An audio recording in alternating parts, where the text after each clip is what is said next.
Please remain standing as we open God's Word together. My name is Amelia. I'll be sharing with you Acts 17, verses 16 to 23. Now, while Paul was waiting for them in Athens, his spirit was provoked within him as he saw that the city was full of idols. So he reasoned in the synagogue with the Jews and the devout persons, and in the marketplace every day with those who happened to be there. Some of the Epicurean and Stoic philosophers also conversed with him. And some said, "What does this babbler wish to say?" Others said, "He seems to be a preacher of foreign divinities," because he was preaching Jesus and the resurrection. And they took him and brought him to the Areopagus, saying, "May we know what this new teaching is that you are presenting? For you bring some strange things to our ears. We wish to know, therefore, what these things mean." Now all the Athenians and the foreigners who lived there would spend their time in nothing except telling or hearing something new. So Paul, standing in the midst of the Areopagus, said, "Men of Athens, I perceive that in every way you are very religious. For as I passed along and observed the objects of your worship, I found also an altar with this inscription, 'To the unknown God.' What therefore you worship as unknown, this I proclaim to you."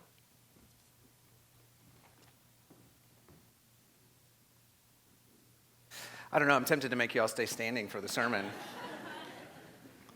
So there's an old joke that goes something like this. Two young fish are swimming along, having a grand old time. When an older fish, swimming the opposite direction, comes past them, and as he's passing these two young fish, he says, "Hey, boys, how's the water?" The two fish keep swimming along, seemingly unaffected by this older fish's remark, until one of them turns to the other and says, "What's water?" "Yeah, okay, that killed with my 7-year-old. You got, all except for the person who laughed over there, you are all too sophisticated for this level of joke, I guess. But anyway, it's a simple joke, but as simple as it is, I think it captures something profoundly true about being a Christian, especially about being a Christian in a secular age, in this world we find ourselves in now. Now, we're spending a couple of months talking about discipleship between now and before we get into the summer. And we're taking the first third of this time to talk about what kind of world are we in. Let's pause for a minute, look at the world around us so we can talk about how does God form us and how does he make us into disciples for this world. So we kicked it off 2 weeks ago. Last week, though, Pastor Jeff talked about how our calling in this world, our role in this world is to be resident aliens. Resident aliens, he pointed out, is a phrase or a word that Peter uses in 1 Peter to basically define our calling in this world.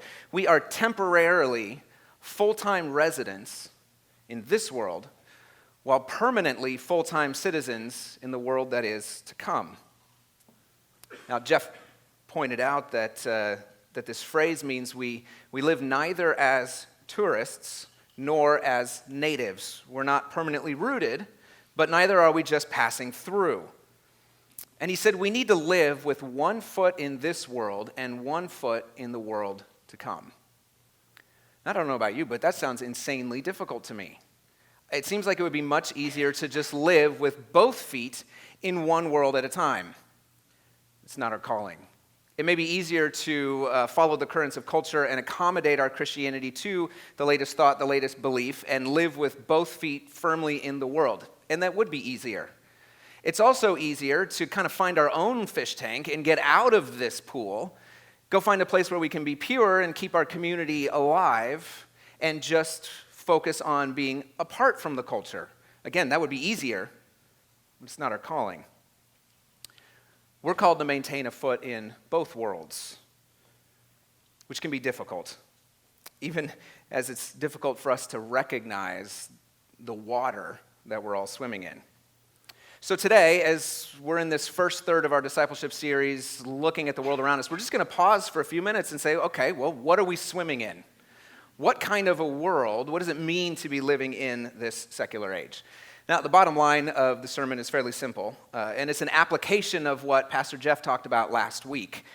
To live as resident aliens in a secular age, if we actually want to do that, if we want to live with one foot in one world and one foot in the world that is to come, if we're going to live as resident aliens in this secular age, We have got to know our culture in order to reach our culture.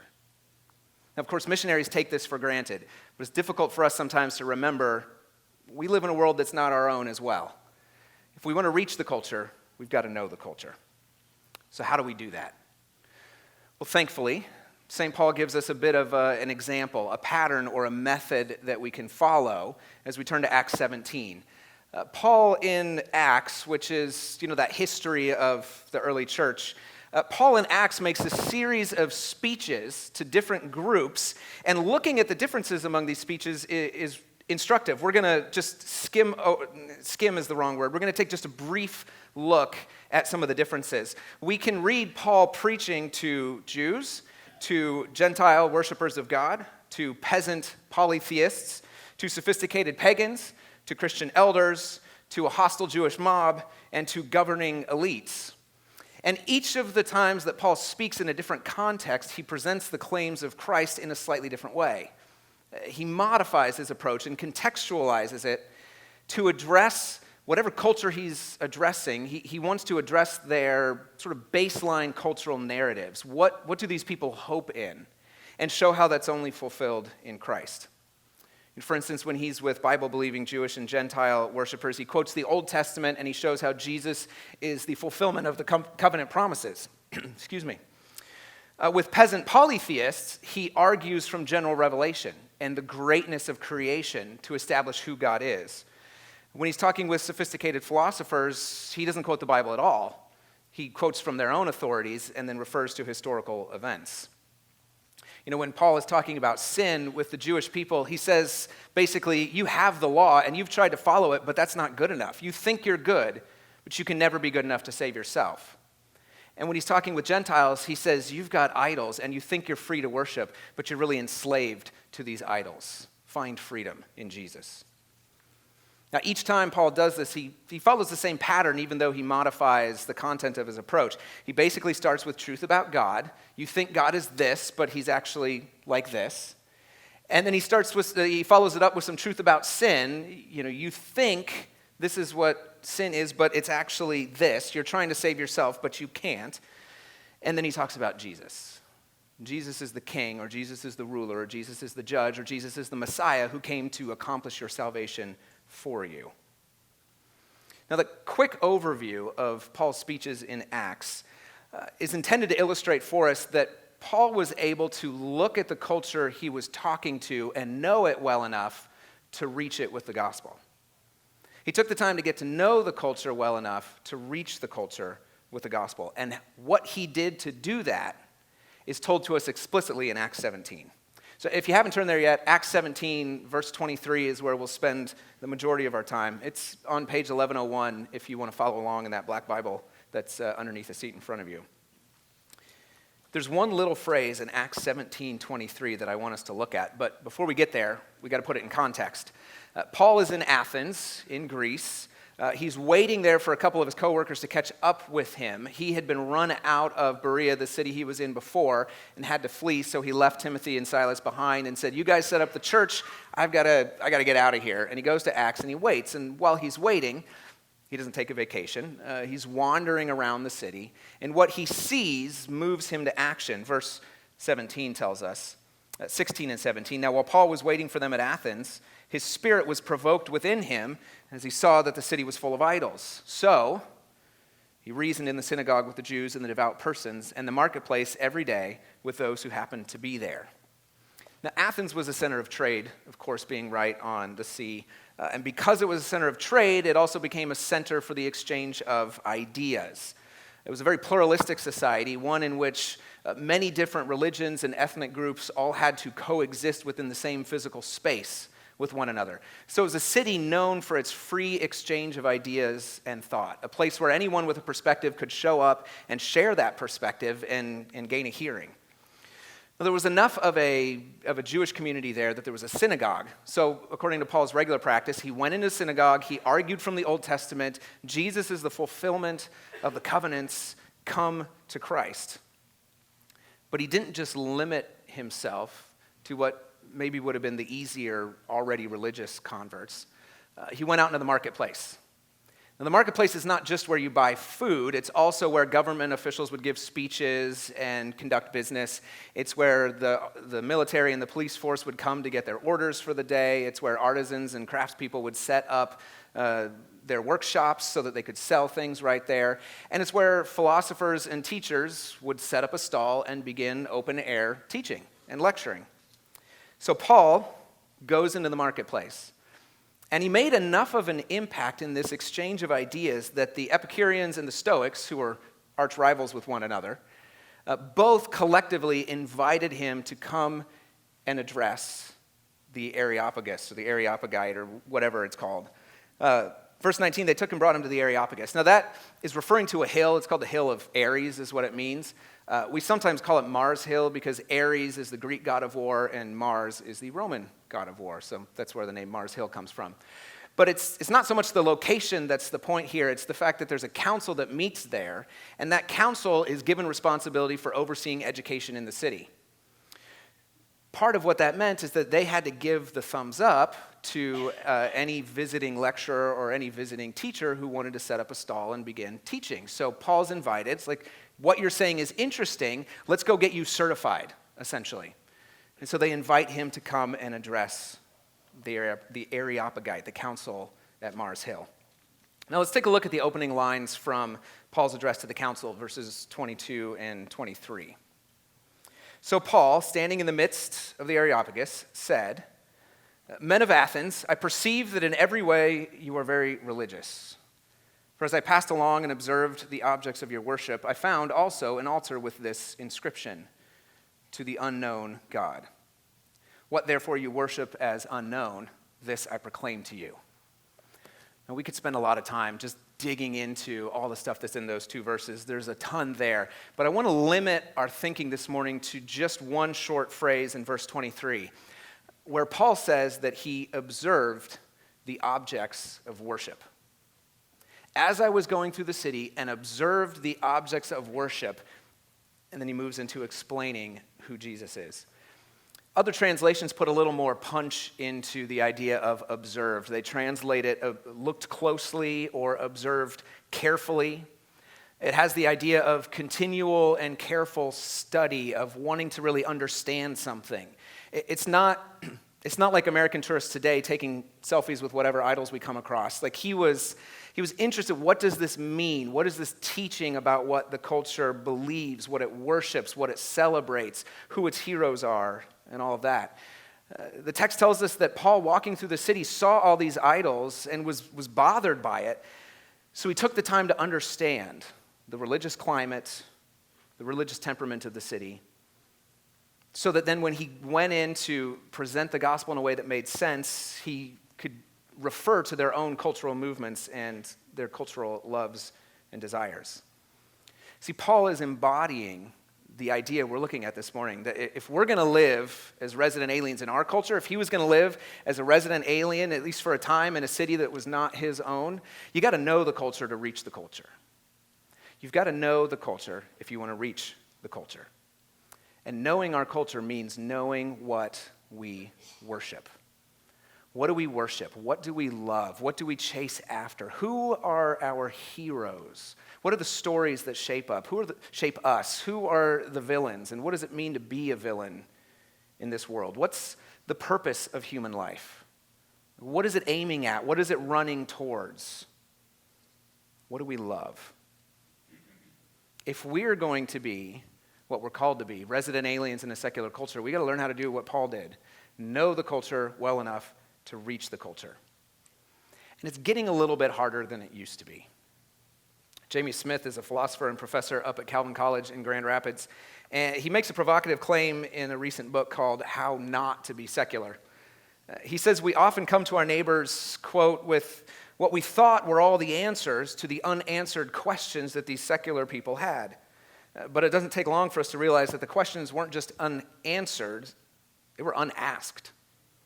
Our secular neighbors aren't looking for answers, for some bit of information that's missing from their mental maps. To the contrary, they have completely different maps.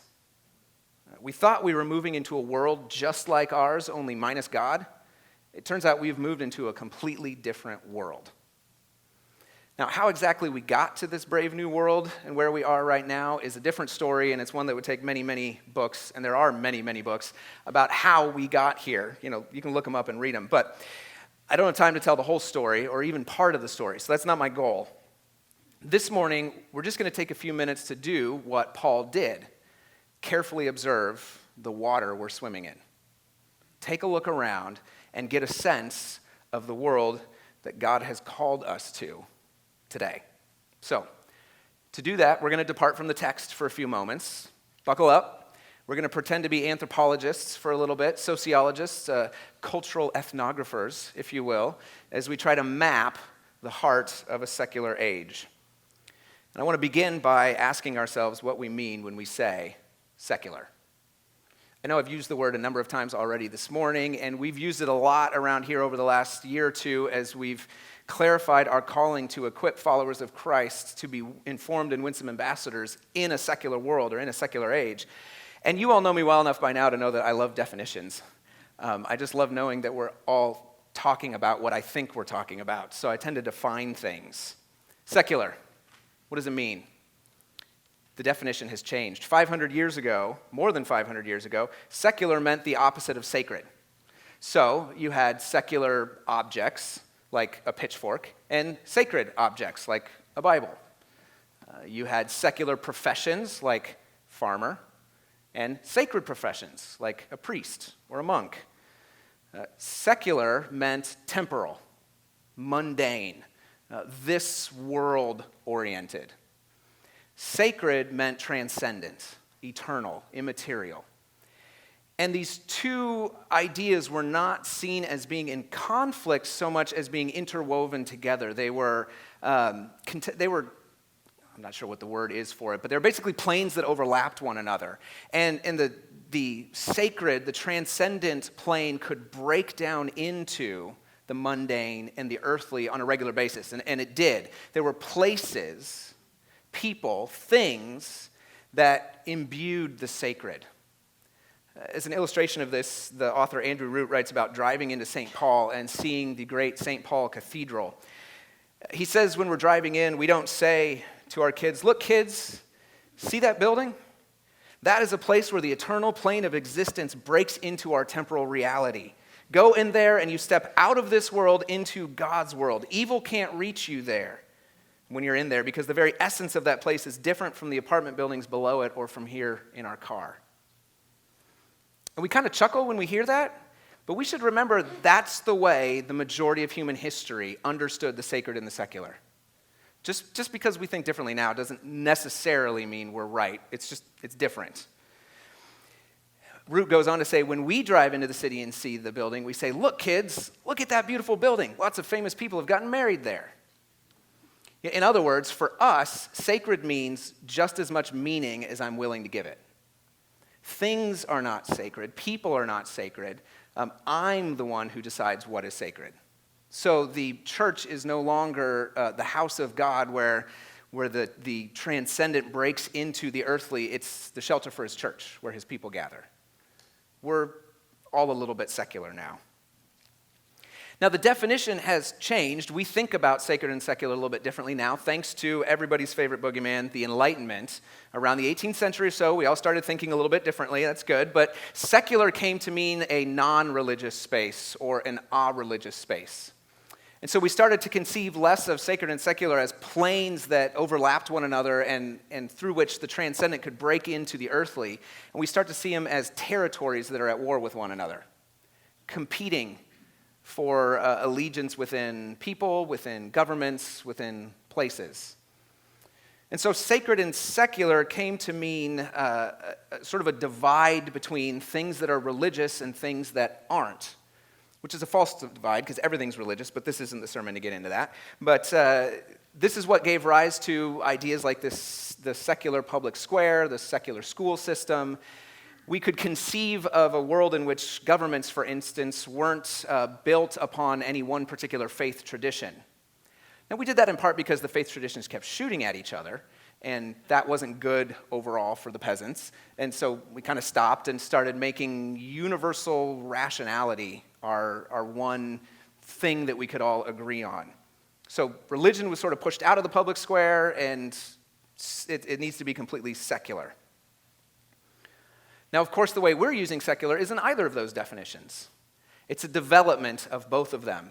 As the world was no longer sort of infused with the transcendent, and the transcendent pulled out into our own perception and what we were willing to say was transcendent, and as we, with travel, internet, all those great connection technologies, have become aware of a myriad of more options for approaching transcendence, the available ways of being religious has exploded.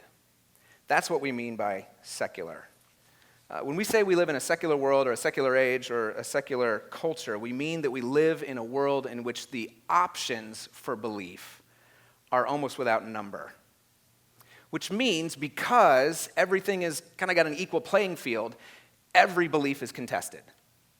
Every belief can be argued for and against. Nothing is taken to be just the ground floor belief that is true for all people at all times. Ultimate beliefs are no longer taken for granted, in other words.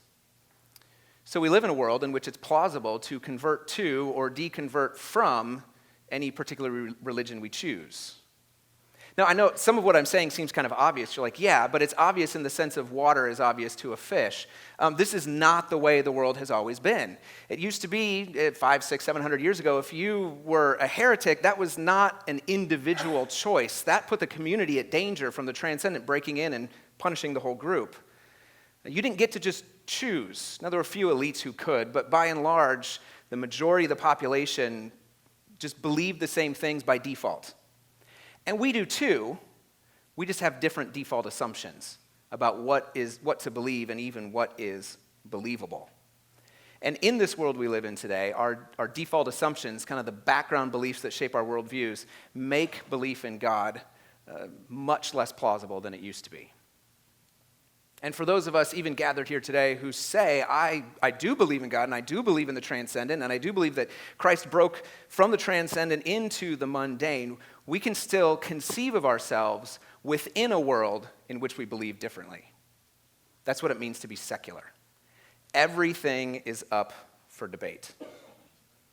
And in this secular world, in this world where everything is up to debate, or most things are up for debate, Christianity is kind of an exception, and if you want to know why, ask me why, I don't have time. But in a world where just about every belief is up for debate, we humans have now learned literally a new way to live. In the last couple hundred years, we have developed a completely new way to think of and live within this world. It's a new way to be human. In essence, we now live with our faces to the ground. Because it's almost impossible for the vast majority of our culture, implausible at best, to believe in a transcendent, everything of significance has to be found and can only be found within the world. There's no human flourishing that kind of aims at some greater good that's out beyond death. There's no calling that comes from a greater purpose other than what we're willing to give it. So all of the significance and all of the meaning and all of the purpose and identity and hope and justice that we seek to find has to be found now. Because there's no guarantee it'll be found tomorrow. And it definitely won't be found after death because there's nothing after death. To believe in a transcendent world requires a leap of faith, which is basically seen as untenable. So if you're going to make any meaning, you got to make it now. But what's interesting is that in part because of our Christian past and in part because God is still moving in people, we are as a culture and as individuals haunted by transcendence. We're haunted by this back-of-the-mind sense that there is something more out there. There's something that if we could just connect with it somehow, it would make our lives feel full or significant or have meaning. A few years back, I was at a barbecue with a couple of my aunts and uncles, and all the cousins were running around playing in the backyard. And I was standing with one of my uncles. We were chatting about the car that he was building, and somewhere in the middle of the conversation, he just paused, and he's like, I know there's nothing more to life or nothing after death and all that, but when I look at my daughter run around, I just can't help but think there's got to be something more. What do you think that is? I was like, well, actually, I think I might know. Now, I wish I'd done a better job of telling a better story then, but I didn't. But he really exemplifies for me this sense of being haunted by transcendence, by a feeling that there must be something. And because we all, by and large, have this feeling there must be something to connect with, we're all basically on a spiritual quest. We're on a quest to find whatever that thing is and find it in such a way that it fulfills our unique desires and needs. The only thing we're not allowed to do on our spiritual quest is go to some sort of received tradition and accept it because someone told us to. We got to find it for ourselves. Now, I don't know if that's good or bad, but I do know that's the way the world is. And so it's something we got to reckon with as we're working in a secular world. So, spirituality endures, even if it's cut off from traditional organized religion. We, as people, tend to reorganize our spirituality. We've recentered it in ourselves, finding something unique that speaks to us. That may mean we construct a philosophy of aweism, as a secular writer named Phil Zuckerman does. Or we as a people become fascinated by the self-expressive, find-yourself quest stories that are out there in the broader culture, like Eat, Pray, Love, as we're on a quest to find our own authentic spirituality. We have to find our own route to wholeness and spiritual depth. But it gets more complicated. The myriad of options out there and the sense that I don't know if I'm right because I haven't been to India and I haven't been to Bali and I haven't been to this and I haven't explored that and I haven't explored this option creates within us both a paralysis and kind of a malaise of just an inability to commit or make any commitment to anything. It's a similar kind of paralysis as when I'm sent to the store to buy flour and I get there and there are 14 different kinds of flour and I would like to just buy the one that feels right to me, but odds are 1 in 14 that I'm gonna buy the right one, so I'm gonna get home and the bread won't rise, It's that sense of paralysis that comes from having too many options. What do I do if everything is contested and everything's contestable and I don't know what to believe because everybody's telling me a different story? Now, finding ourselves in that malaise, by and large, we tend to then kind of track towards the stories that are being lived out in the communities we're part of. So if you're a little bit on the older spectrum, our story tends to be get a good job, get married, have kids, find meaning and purpose in raising your children, in creating and appreciating beauty, in leaving a little something behind for your kids, in trying not to think too deep or too hard about how it's all going to disappear in the heat death of the universe. That's the good life. If you're a little on the younger end of the spectrum, the good life tends to be identify the feelings today that I think are my authentic self and figure out how to express that, go to the communities I'm part of, and never out loud, but somewhat tacitly sort of ask them, hey, do you support this self-expression? If they say yes, great, and if they say no, then you trade that community for one that will, and you leave that family or that marriage or that group to go find a new marriage or a new family that will help you express your authentic self, or at least that version of your authentic self as long as it lasts. If the Apostle Paul were to walk around our world and observe carefully the things we worship, and to listen to our stories, and to watch the rituals we undergo on a regular basis, he would see, I think, a world that is on a quest to find transcendence, to connect with some fullness that's out there. But he would see a people that's on this quest, but worshiping reason and skepticism, intellectualism, freedom, and self-determination. He would see a people that is openly spiritual, but virulently non-religious. And a world of people who I think are looking around for a larger story that makes sense of the world they find themselves in, but they can't find a story within this world.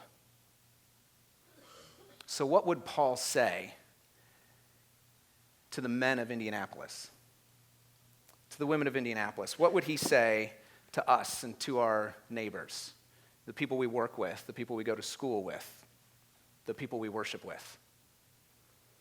I think you might say something like, as one author has put it, all these quests that you're on and all these things you're driving at and these ways you think the next thing is going to fulfill, it sure looks like you feel that there is a purpose to life, that there's a goal, that there's some end that you're shooting for. But this world is all there is perspective says there isn't. There is no goal. There's no end. There's no purpose. But don't you feel like there is?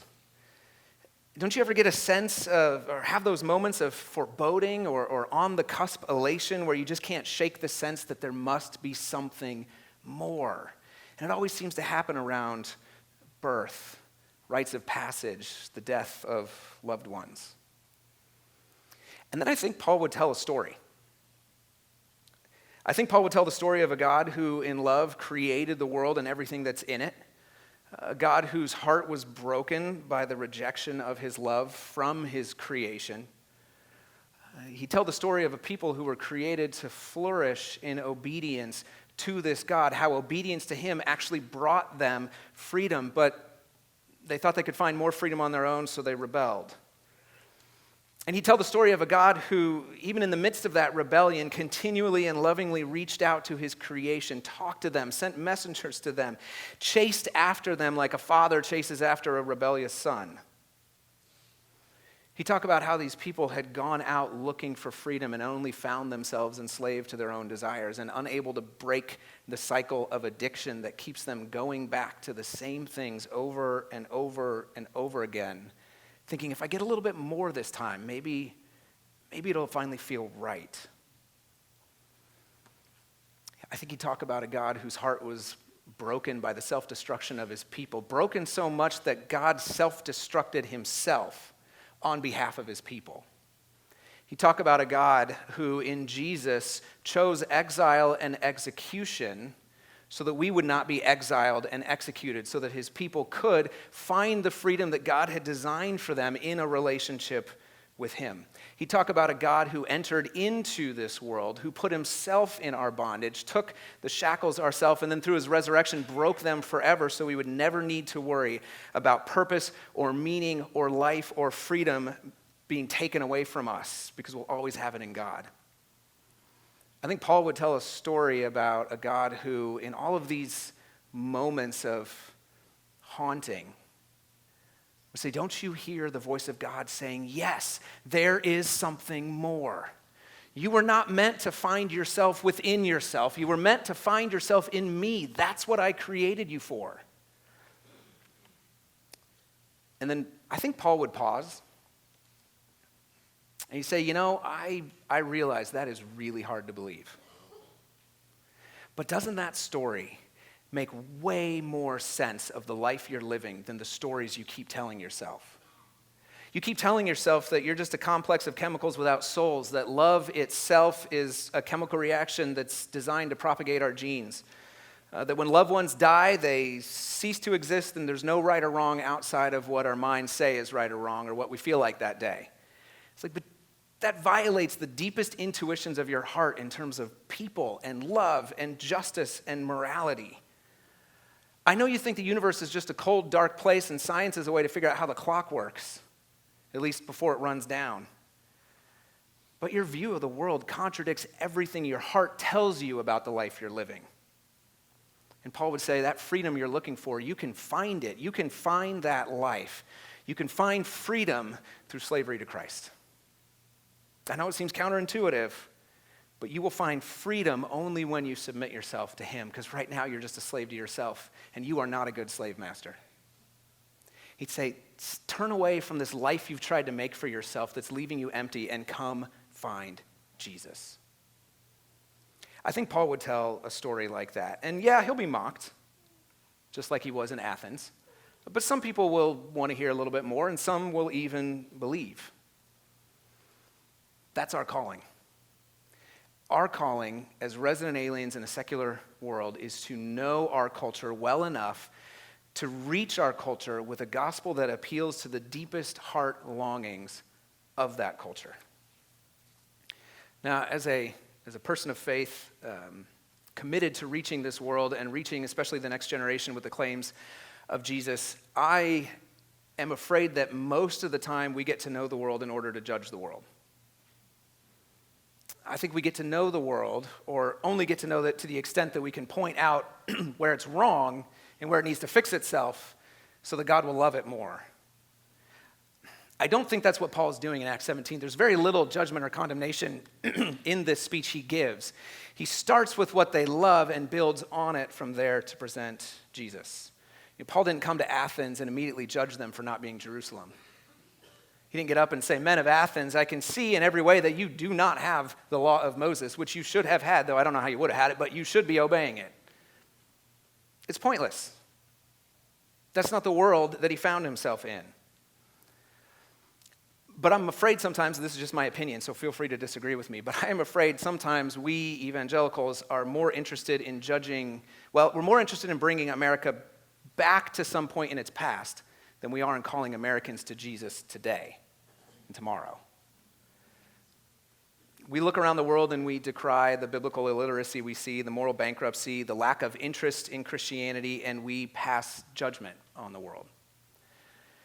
And I think it's time to close our eyes, count to 10, open our eyes, and pretend we're in a whole new world. Because we are. And if we want to reach the culture, we've got to know the culture. We live in a secular world now. That's not changing. It's not going back. Even if it did go back, we'd still remember a time when we were, so it's not changing. It's time to stop arguing with the world and time to start telling a better story. Tell the story of the God who entered into the world to save us from it.